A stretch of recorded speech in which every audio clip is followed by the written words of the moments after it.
सुप्रभात, good morning. सीधा सौदा के आज के इस मंडे एडिशन में आप सबका स्वागत है। नीरज जी रेडी है मेरे साथ। आइडिया बेसिकली है कि हम लोग सुबह की थोड़ी सी तैयारी कर लें। ओवरऑल मार्केट्स का जामा तो पिछले शो में हमने पहना दिया। अब स्क्रीन पे स्टॉक्स कौन से ऐड करने हैं, क्यों करने हैं, वो बस जान लीजिए। उसके बाद आपके एक्सपर्ट और आप बैठ के डिसाइड कर सकते हैं कहाँ ट्रेड लेना है या नहीं लेना है। खैर, तो ऐसे 20 स्टॉक्स कुछ ही देर में आपके सामने प्रेजेंट कर देंगे। पहले जरा आमतौर पर हम कहते हैं कि किस तरह की पिच पे ये मुकाबला हो रहा है, क्योंकि हम खेल रहे हैं मुकाबला। पर पिच से हमारा मतलब होता है ग्लोबल संकेत कैसे हैं, मूड माहौल कैसा है, विकेट कैसा है जिस पे आज हम लोग ट्रेडिंग करने जा रहे हैं, इन्वेस्टमेंट जो भी करना चाहते हैं। तो ये आपके सामने पिच रिपोर्ट आ रही है। मेरे ख्याल से रिपोर्ट बढ़िया है, क्योंकि गिफ्ट निफ्टी जो हमारा गांधीनगर है वो संकेत दे रहा है कि हम पैसा नहीं दे रहे हैं बढ़ाई को। 100 पॉइंट ऊपर खुलेगा गिफ्ट निफ्टी, ये संकेत दे रहे हैं। पिच सख्त आपको नजर आएगी, बढ़िया। एक बात ध्यान रखिएगा, अपन ही अपन है, पूरा एशिया छुट्टी बना रहा है। यस, सबके अपने अपने बहाने हैं, छुट्टी बना रहे हैं। सिर्फ हम नहीं, एक वो क्या कहते हैं कर्मठ लोग हैं। सबके बदले की तेजी हम लोग कर रहे हैं क्या आज? कहीं आज सबको गिरना तो नहीं था? ठीक है, लेकिन मूड अच्छा दिख रहा है भाई, ऐसा कोई दिक्कत नहीं है। यूएस से हैंडओवर बढ़िया है। हैंडओवर को ऐसे रीड करो कि डाउ देखोगे तो मजा नहीं आएगा, नेशनल देखोगे तो बहुत मजा आएगा। इस तरह थोड़ा सा 50-50 वाला हैंडओवर है। लेकिन ये पिच सख्त क्यों लग रही है? हैंडओवर है कैसा, मूड कैसा है आज के लिए? यार मूड देखो बहुत अच्छा है। दुनिया का जो सबसे, आप लोग अगर यूएस ट्रैक करते हैं या हमको सुनते हैं ना, आप S&P 500 देखा करो, वो रिप्रेजेंटेटिव है पूरे दुनिया के बाजार का। उसमें 500 स्टॉक्स, उसमें 500 स्टॉक, उसमें आईटी वाले भी हैं, उसमें सब मिला के हैं उसमें। तो जैसे अपने निफ्टी ज़्यादा रिप्रेजेंटेटिव मानते हैं सेंसेक्स की तुलना में, वैसे ही आप S&P 500 को देखिए, क्या ज़बरदस्त 5000। देखो कल इस पर बहुत बड़े बड़े आर्टिकल लिखे गए हैं कि टेक्निकली शायद 5000 की कोई वक़्त नहीं होगी चार्ट पे जो लोग देखते हैं, लेकिन साइकोलॉजिकल बहुत बड़ी चीज़ है कि एक बड़ा बैरियर एक मतलब पार कर लिया उसने। 1000 पॉइंट की रैली उसने शॉर्टेस्ट पीरियड में करी है, 4000 से 5000 की रैली।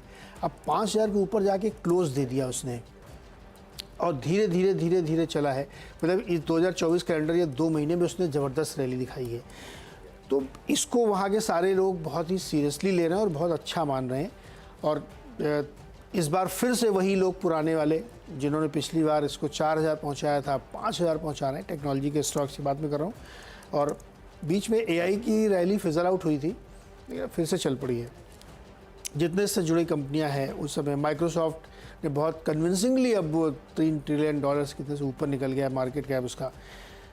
तो इसके पीछे ये नहीं है कि ये सिर्फ liquidity driven rally, actually fundamentals वहाँ के ऐसे हैं। आप नंबर्स जो आ रहे हैं ना, आप देखिए इन्फ्लेशन का नंबर जो मंथली रिवाइज होकर आया है वो ठीक है, थोड़ा सा नीचे आया, कंफर्ट जोन देता है, लेकिन बाकी सारे नंबर्स इकोनॉमी के बहुत ग्रोइंग है।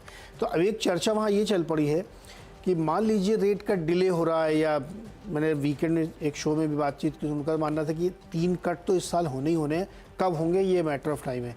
लेकिन इकोनॉमी इतनी स्ट्रांग है कि मार्केट न चलने का कोई रीज़न नहीं है। तो इसलिए आप देखिए कि सारी चौतरफा तेज़ी देखने को मिली है। कच्चा तेल भी एक रेंज के अंदर ही 80-81 के आसपास बना हुआ है। तो मुझे लगता है कि अगर आप ग्लोबल क्यूज़ देख रहे हैं, यूएस देख रहे हैं, तो भाई वहाँ तो बहुत स्ट्रॉन्ग है। हमारा अपना बाजार इसको कैसे लेता है, ये एक चिंता की बात है कि बैंक या बीच में अचानक से सरकारी बैंकों में प्रॉफिट बुकिंग, एक बार 800 पॉइंट गिरा तो तरह तरह की स्टोरी बिल्ड कर देते हैं लोग। आज देखते हैं कैसे क्या स्टोरी बिल्ड होती है। मुझे लगता है फॉर द प्रैक्टिकल पर्पज़, मेरा कोई व्यू नहीं है, मुझे नहीं लगता कि इलेक्शन के रिजल्ट से पहले कोई बड़ी फॉल मार्केट में आप लोग देखेंगे। तो इसलिए कोई गलतफहमी में रह रहे हैं। इलेक्शन के रिजल्ट का मार्केट से क्या लेना देना है?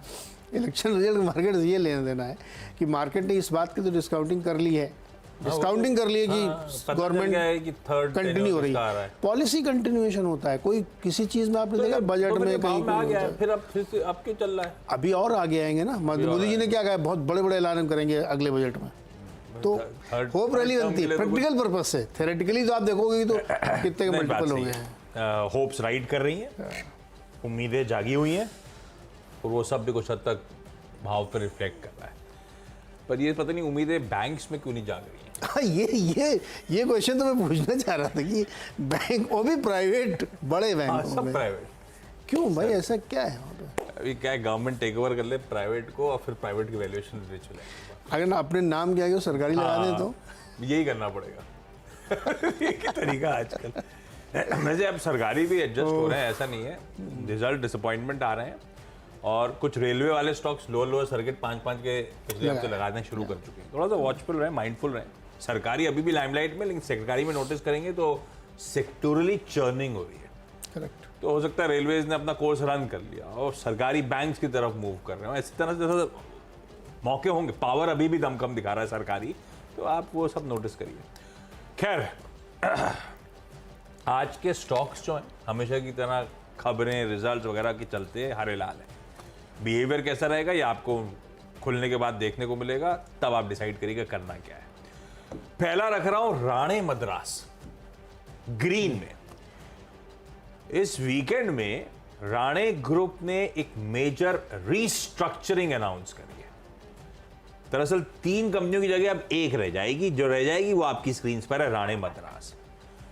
तो राणे ग्रुप कर क्या रहा है, राणे ब्रेक्स और राणे इंजन वॉल्व को राणे मद्रास में मर्ज करेंगे। तो इसमें क्या होगा, पहले 9 शेयर राणे मद्रास के मिलेंगे अगर आपके पास 20 शेयर्स हैं राणे इंजन वॉल्व्स के। और ये रेशियो जो है मर्जर का, फ्राइडे की क्लोज पे कैलकुलेट करूं तो राणे इंजन वॉल्व्स वालों को 25% का नुकसान होगा। दूसरा, 21 शेयर्स मिलेंगे आपको राणे मद्रास के अगर आपके पास 20 शेयर्स हैं राणे ब्रेक लाइंस लिमिटेड के। राणे ब्रेक जब राणे मद्रास में मर्ज होगी तो फ्राइडे की क्लोजिंग पे उनको भी 11% का नुकसान, राणे ब्रेक्स को। दोनों को जब नुकसान हो रहा है तो फायदा किसको हो रहा है, राणे मद्रास को। इसीलिए इसको लेके चल रहा हूं। वैसे ये एंटिटी को एक कॉन्ग्लोमरेट बनाना ऑटो एंसिलरी का बढ़िया है। सभी ऑटो एंसिलरी एंटिटीज हैं। राणे इंजन वॉल्व्स वगैरह बनाता है, राणे ब्रेक्स फ्रिक्शन मटेरियल बनाता है, डिस्क ब्रेक्स, ब्रेक शूज वगैरह। राणे मद्रास जो है, जो अब रिजल्टेंट एंटिटी रह जाएगी, स्टीयरिंग और सस्पेंशन सिस्टम्स के लिए जाना जाता है, लेकिन एक बढ़िया ऑटो एंसिलरी कॉन्ग्लोमरेट बनता हुआ नजर आएगा। खैर वो सब अलग है। सारे रेशियोज फेवर में राणे मद्रास के जा रहे हैं, इसीलिए इसको ग्रीन रखा है। और ये एक्सरसाइज भी बढ़िया लग रही है, इसीलिए ग्रीन रखा है आप, लेकिन वॉच आउट करिएगा सारे स्टॉक्स। दूसरा, JSW होल्डिंग्स को रख दिया। पहले तो लेते थे कोई ऑटो कंपनी पे स्टेक खरीदने के लिए, अभी लेकिन इंटरेस्टिंग है, अभी एक JSW ग्रुप की फिर से खबर है। JSW होल्डिंग्स का कोई लेने देना है नहीं है, ये भी क्लैरिटी नहीं है मेरे पास। अपन क्या है, सेंटिमेंट पॉजिटिव के तौर पे लेके चल रहे हैं। खबर क्या है, JSW ग्रुप ने उड़ीसा सरकार के साथ एक MOU करा है, मेमोरेंडम ऑफ अंडरस्टैंडिंग, आसान शब्दों में करार करा है। उड़ीसा में EV and EV battery manufacturing project खड़ा करने का 40,000 करोड़ रुपए के इन्वेस्टमेंट से। तो ग्रुप एंटिटी की होल्डिंग कंपनी ले ली। मुझे नहीं पता लिस्टेड में किसी का इंपैक्ट आता ही नहीं आता है। अभी से ये अपडेट आया है कि JSW ग्रुप ने करार साइन किया, ग्रीन रखा लेकिन इसको। तीसरी एक और खबर है, इजी ट्रिप प्लानर्स, ईज माई ट्रिप मेरे ख्याल से उसका वो वेबसाइट, इसका वीकेंड के मेरे ख्याल से शनिवार को अपडेट आया, शनिवार संडे को जो भी, बोर्ड ने 5 सितारा होटल खड़ा करने को मंजूरी दे दी अयोध्या में। तो ये अयोध्या में 5 सितारा होटल बनाएंगे और इनकी रिलीज कहती है श्री राम मंदिर से लेस देन 1 किलोमीटर की दूरी पे ये होटल खड़ा हो रहा है, जिसपे ये लोग 100 करोड़ रुपए का इन्वेस्टमेंट करने जा रहे हैं। ये जो रिजल्ट्स हैं ये तो खैर फ्राइडे को आए हुए हैं, आपकी स्क्रीन पर है। डिसेंट परफॉर्मेंस है, आय में 18% का जंप, EBITDA 11% उछला, मार्जिन 38% के, मुनाफे में 10% का जंप। लेकिन ये देश की second largest online travel agency है। इसकी जब रिजल्ट्स की रिलीज थी उसमें लिखा हुआ है, company is looking to enhance its presence in non air segment, जैसे कि होटल्स, हॉलीडेज और ट्रांसपोर्टेशन। और होटल का ये अनाउंसमेंट आ गया अयोध्या में, ग्रीन रखा है। इट्स इंटरेस्टिंग डेवलपमेंट पे 3 हरे खबरों वाले। अयोध्या इस समय का हॉट स्पॉट है, 100 करोड़ रुपए का होटल बनेगा विद इन 1 किलोमीटर, मतलब यहाँ बुक करा और वॉक करके चले गए। हाँ और क्या, यस यस यस। पर अभी करेंगे तो कब बन के रहेगा? नहीं वो करेंगे नहीं, बनी बनाई प्रॉपर्टी लेके उसको मैनेज करेंगे, ग्रीन फील्ड नहीं होगा तो और जल्दी हो जाएगा। अच्छा चलिए, अपने में क्या है, पहला स्टॉक है डॉक्टर रेड्डीज, और इनके एक यूनिट थी FTO03 जिसको USFDA ने जांच की थी अक्टूबर के महीने में 19 से 27 में, और 10 ऑब्जर्वेशन दिए थे। लेकिन अब इसमें VOI का इनको दे दिया गया कि आप अपने आप कर लीजिए। EIR रिपोर्ट मिल गई है, यहाँ से करीब करीब 100 प्रोडक्ट बनते हैं, बड़ा इंटरेस्टिंग है यहाँ से। तो ये कवर काफ़ी पॉजिटिव है इनके लिए, तो इसको ध्यान में रखिएगा। यथार्थ हॉस्पिटल का नतीजा आया, कंपनी का जो रेवेन्यू है वो 21% बढ़ा है, मार्जिन 28-29% बढ़ा, 39% प्रॉफिट है। बहुत अच्छे रिजल्ट है इसके। ये हाल फिलहाल में लिस्ट हुई थी कंपनी। V2 रिटेल पे भी ध्यान रखिएगा। देखिए V2 रिटेल के पहले रिजल्ट समझ लिया, 23 करोड़ का प्रॉफिट है 9 करोड़ के सामने, और रेवेन्यू है 373 करोड़ 239 करोड़ के सामने। अब ये V2 रिटेल कहाँ काम करते हैं? छोटे शहरों में। एक बहुत बड़ी डिबेट इस देश में चल रही है कि रूरल इकोनॉमी ग्रो नहीं कर रही है, तो लोगों के हाथ में पैसे नहीं है, डिमांड नहीं आ रही है। ये थ्योरी को पूरी तरीके से नकार दिया SBI की रिसर्च ने, और मैंने इंटरव्यू में उनसे बातचीत भी की थी, सौम्यकांति घोष से। आज उनका आर्टिकल भी है इकोनॉमिक टाइम्स के एडिटोरियल पेज में कि ये बिल्कुल मतलब असत्य नैरेटिव है कि नहीं, रूरल डिमांड नहीं आ रही, रूरल में गड़बड़, ये एकदम फॉल्स नैरेटिव है। उन्होंने एक्सप्लेन किया कि रूरल में बहुत ज़बरदस्त ग्रोथ है, डिमांड है वहाँ पे, पैटर्न चेंज हो गया इसलिए आप उसको गेज नहीं कर पाते हैं, ये दिक्कत है। और V2 रिटेल के पैटर्न चेंज मतलब जैसे आप चीजें बदल गई हैं। हाँ, उनका जो पुराने पे देख रहे हैं, डिमांड ही नहीं आ रही। आप पुराने स्टाइल से उसको गेज करते हो। इन्फ्लेशन का भी उन्होंने नंबर बताया कि ये ओल्ड स्टाइल नंबर है, तो आप उसको अगर चेंज करेंगे, नए तरीके से देखेंगे। अभी गांव शहरों में भी लोग ऑनलाइन खरीदते हैं, वो नंबर में आता ही नहीं है, क्योंकि वो 10 रुपये वाली चीज़ ऑनलाइन आपको 7 रुपये की मिलती है। तो आपको लगता है कि डिमांड नहीं आ रही, इसलिए FMCG वाले रोते रहते हैं कि हमारी डिमांड नहीं है। अरे भैया, वो ऑनलाइन से खरीद रहे हैं इसलिए डिमांड नहीं है, आपको लगता नहीं, क्योंकि आपकी वैल्यू नहीं दिख रही उसमें। तो उनका बड़ा अच्छा एक्सप्लेनेशन आज पढ़िएगा आप लोग। ET में उन्होंने फिर से एक एडिटोरियल आर्टिकल लिखा है ET के फ्रंट पेज में। इंटरव्यू पे चले जाइए पीछे के। नहीं मालिक, वहाँ नहीं सुन पा रहे, मन नहीं है, आप प्री शेयर करिए, तो आप दोबारा सुन। मैं अभी करता हूँ शेयर, मैंने साढ़े 10 एक्सप्लेन उन्हीं के श्रीमुख से। तो इसलिए V2 रिटेल इसको जस्टिफाई करता है कि छोटे शहरों में जिनका काम है, बड़े शहरों में थोड़ी V2 रिटेल चलता है ज़्यादा। तो इसके रिजल्ट इस बात की गवाही दे रहे हैं कि छोटे शहरों में भी बहुत अच्छी डिमांड दिख रही है। नतीजे आपके सामने, 3 हो गए मेरे भी। ओके, अब आए जरा नतीजों पे। अभी अपन 3 खबरों पे थे। नतीजों में पहला अच्छा लगा मुझे, PI इंडस्ट्रीज भाई मजबूत है। हर्षदा सुबह के गई थी आरती इंडस्ट्रीज जैसा। आरती इंडस्ट्रीज साल दर साल के अच्छे नंबर्स नहीं थे, और तो सीक्वेंशली हम ढूंढ रहे थे, एक नंबर सीक्वेंशली इंप्रूव। PI के नंबर्स साल दर साल, जिसको केमिकल कंपनी से आमतौर पे देखते हैं, बढ़िया आंकड़े हैं भाई साहब। 18% आय में जंप, उसके सामने EBITDA 34% का उछाल, मार्जिन इसका मतलब 300 बेसिस पॉइंट्स इंप्रूव हुए, मुनाफा 28% का जंप, वाकई एक स्ट्रॉन्ग परफॉर्मेंस है। 13% ग्रोथ है इसकी एग्रीकेमिकल एक्सपोर्ट्स में, बाकी सारे इंडिकेटर्स स्ट्रॉन्ग। मैं इसको ग्रीन लेके चल रहा हूं आज के लिए। PI हरा है अपने अच्छे नंबर्स में। अब स्टॉक का बिहेवियर अपनी जगह है, वायदा बाजार का स्टॉक का ध्यान रखिएगा। दूसरा, मामाअर्थ, होनासा कंज्यूमर। मामा CEO पापा CEO ने गजब, मामा CEO पापा CEO नहीं क्या, मॉम डैड CEO गजब कर दिया भाई साहब। ये इंडस्ट्री को आउट परफॉर्म कर रहे हैं, सब रो रहे हैं। जैसे अभी इन्होंने मेंशन करा कि रिटेल फेसिंग कंपनी जितनी हैं, बड़े पस्त नंबर्स आ रहे हैं, उस हिसाब से तो सबको आउट परफॉर्म कर गया है। आय में 28% का जंप, EBITDA 191% इंप्रूवमेंट, मार्जिन्स 3% के बढ़ के 7% पहुंचे, और मुनाफा 7 करोड़ से बढ़ के 26 करोड़ रुपए। गजब स्ट्रॉन्ग परफॉर्मेंस है, इंडस्ट्री लीडिंग परफॉर्मेंस है। इंटरडे चार्ट लेकिन रख दीजिएगा फ्राइडे का, हमें तो बाजार बंद होने के बाद नतीजे मिले, लेकिन जाते जाते ये स्टॉक खूब तेजी कर गया। हाँ, सेकेंड हाफ भी नहीं, एकदम फैग एंड के आसपास 4% ऊपर। तो अपन जरा माइंडफुल रहेंगे इस बात के लिए। ये देखिए, बाजार बंद होने के बाद वो नंबर्स आए, पर नंबर्स अच्छे, नंबर्स के लिए तो थम्स अप है मामाअर्थ को, होनासा कंज्यूमर को। तीसरा मैंने रखा है ऑरोबिंदो फार्मा। कोई कंप्लेंट नहीं भाई साहब, इसके नंबर्स भी बहुत अच्छे हैं। आय 15% साल दर साल बढ़ी, ये उम्मीद के मुताबिक है, बल्कि उम्मीद तो 15-16% की थी, तो उम्मीद पे खरे उतरी आए। पर उसके नीचे कमाल है, EBITDA 1600 करोड़ रुपए, 1550 करोड़ रुपए की स्ट्रीट एक्सपेक्टेशन के साथ, मार्जिन 21.8% पे 20.8% स्ट्रीट एक्सपेक्टेशन। हालांकि ये एक्सपेक्टेशन कैसे 15% से बढ़ के हम मान रहे थे 21% पे आएंगे, ऑलमोस्ट 22 पे आ गए। इस तरह की मार्जिन परफॉर्मेंस, इवन सीक्वेंशियली बड़ा अच्छा है, 280 बेसिस पॉइंट मार्जिन इंप्रूव हो रहे, तो हर पैरामीटर पे डिसेंट लग रहा है, इसलिए ग्रीन कर दिया। आपकी जो पीआई है ना, उसका बेस्ट एवर Q3 है हिस्ट्री best का, ever performance। बहुत बड़े नंबर है। तो आज मैं ख्याल में वो सारी दर्द भूल जाएंगे जो कैश जनरेट करती है कम खरपतवार वाली एक दवा के चक्कर में एक बार गिरा था ना स्टॉक, जापान से आई थी है, अभी मुझे लगता है आज उसका हिसाब किताब हो सकता है। अच्छा, अगला स्टॉक है जो recent listed company DOMS industries के रिजल्ट बहुत बढ़िया है। 371 करोड़ का रेवेन्यू दिखाया इन्होंने 22% की ग्रोथ के साथ। ग्रॉस मार्जिन में 6% की बढ़त आई, 44%।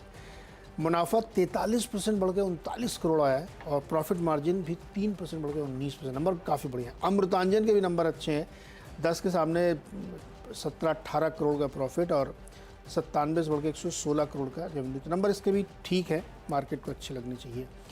वेसुवियस, ये जो कैपिटल गुड्स इंजीनियरिंग कंपनी है, इसके नतीजे हमेशा अच्छे आते हैं। ये बहुत ही लेस ट्रैक्ड कंपनी है लेकिन रिजल्ट हमेशा अच्छे आते हैं इसके।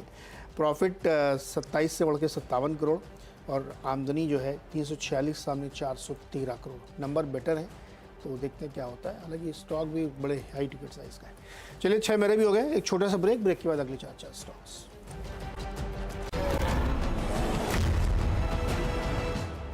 स्वागत है एक बार फिर से आपका और अगले 4 स्टॉक्स फटाफट आप सुनिए। एक और recent listed company updater services और नतीजे इसके बहुत बढ़िया है। 636 करोड़ का रेवेन्यू आया है 542 से बढ़ के और मुनाफा जो है 5 करोड़ के सामने 20 करोड़, 4 गुना बढ़ाया है। तो हमें नंबर अच्छे लग रहे हैं। टाटा पावर में एक सेल कॉल CLSA की तरफ से आई है भाई। टारगेट 249, 392 घटा के 4 टारगेट दिया। उनका कहना है कि Q3 जो है वीक था क्योंकि नेट कोल पोजीशन इनकी बहुत बड़ी है और जो IPP प्रॉफिटेबिलिटी है उसमें भी बहुत कमज़ोरी देखने को मिल रही है। तो इसलिए इसको उन्होंने सेल कॉल दे दिया। टारगेट बड़ा नीचे गया 249 का। PB फिनटेक में जेफरीज ने कवरेज शुरू किया और उन्होंने टारगेट दिया 1150 का। इन्होंने वही लॉजिक दिया है कि आजकल लोग ऑनलाइन वाले ब्रोकर्स की तरफ ज़्यादा जा रहे हैं, चॉइसेस हैं, प्राइस अच्छे मिलते हैं, ट्रैक्शन गेन कर रहा है। ये सब तमाम बातें बता के उन्होंने बताया कि PB फिनटेक में जो है बाई कॉल है उनकी, 1150 का टारगेट है। 10वां स्टॉक है ल्यूपिन। यहाँ पे CLSA ने सेल कॉल दी है। टारगेट रेज किया, हालांकि उन्होंने 1420 दिया है लेकिन फिर भी इनकी कॉल है सेल की। उनका ये कहना है कि नए लॉन्चेस पे इनकी पूरी ग्रोथ डिपेंडेंट है और वो ग्रोथ जो है इनके की एसेट के इरोजन से ऑफसेट हो जाएगी, यानी फ़ायदा बहुत ज़्यादा होगा नहीं। मार्जिन ठीक थे Q3 में खरीद, लेकिन US बिजनेस नए लॉन्चेस पे डिपेंडेंट है और नए लॉन्चेस एसेट इरोजन पे डिपेंडेंट है, तो इसलिए उन्होंने सेल कॉल दे दी इसमें। ठीक है, ये हो गया इनके 10। अब मेरे बचे हुए 4, ये सब लाल है। ऐसा नहीं मैं पेसिमिस्ट हूँ, पर वो नतीजे गड़बड़ा रहे हैं। टेल आ रही है थोड़ी सी अभी छोटी छोटी कंपनियों की। बजाज हेल्थ केयर Q3 का परफॉर्मेंस कमजोर, आय 18% गिरी, 11 करोड़ के मुनाफे के सामने 2 करोड़ का घाटा और इनके CFO साहब रिजाइन कर गए 9 फरवरी से इफेक्टिव। मिश्र धातु निगम या जिसे कई लोग मिधानी कहते हैं, आय 9% बढ़ी तो EBITDA 45% गया। मार्जिन्स 28% वाले 14% हो गए और मुनाफा 67% इरोड हो गया। नंबर्स तो कमजोर है भाई साहब, देखते हैं स्टॉक कैसे बिहेव करेगा। ऐसे ही जुबिलेंट इंडस्ट्रीज, नंबर्स कमजोर, आय 16% गिरी, 7 करोड़ का मुनाफा हो गया, 23 करोड़ का घाटा कंपैरिजन में, लाल। और एक और आ गया कैंपस एक्टिव वेयर, इसका मामला बहुत गड़बड़ा रहा है। फिर गड़बड़ गया। अरे भाई साहब, आय सिर्फ 1.5% बढ़ी। ठीक है, रिटेल फेसिंग कंपनीज कमजोर होंगी, पर उसके नीचे देखिए EBITDA 39% गिरा, ऑलमोस्ट 20% के मार्जिन 11.9% पे आ गया, मुनाफा आधा हो गया, 48.5% गया। इस तरह की परफॉर्मेंसेस, इसीलिए सब लाल रखें। 10 स्टॉक्स पूरे। क्विकली छोटा सा ब्रेक ले लिया जाए। ब्रेक के उस पर जब लौटेंगे तो टीम्स का एक क्विक रैप अप।